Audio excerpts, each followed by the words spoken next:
बनी हम रेडी, घर मानत नहीं खान डैडी। हम का करी एमे हमार का दोस्त बा। सुना शादी खातिर बनी हम रेडी, घर मानत नहीं खान डैडी। नहीं खुश पड़े मोर व्यवहार से, कह दी है पापा से अपना मानी नहीं जदी प्यार से। अच्छा। कह दी है पापा से अपना मानी नहीं जदी प्यार से। गढ़वे चौक पर से नूर डालब सोना हथियार से। रेड़मा चौक पर से नूर डालब सोना हथियार से।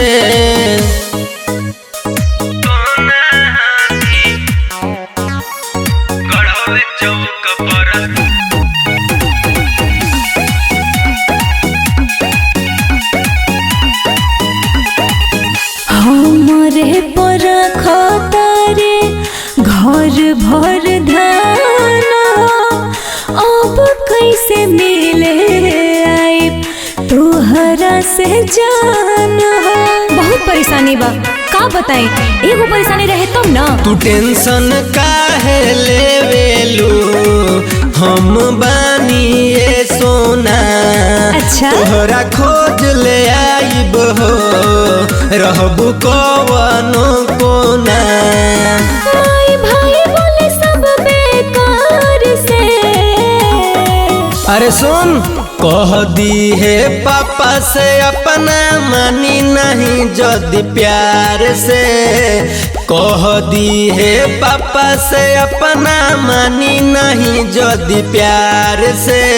जपले चौक पर से नूर डालब सोना हथियार से। रेहला चौक पर से नूर डालब सोना हथियार से।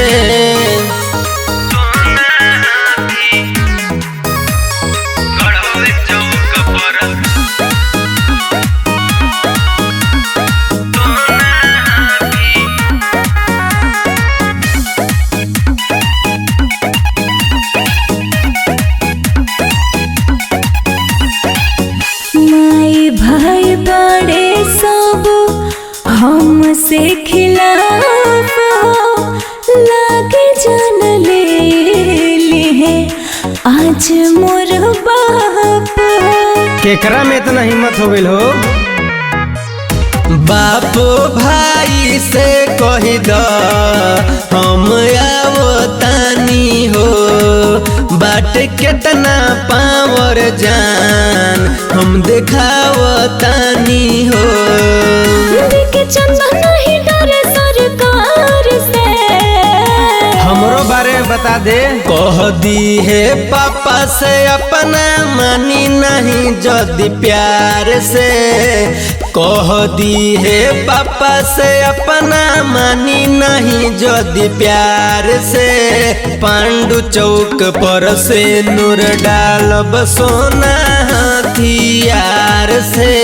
पाकी चौक पर से नूर डालब सोना हथियार से। का बुझलू?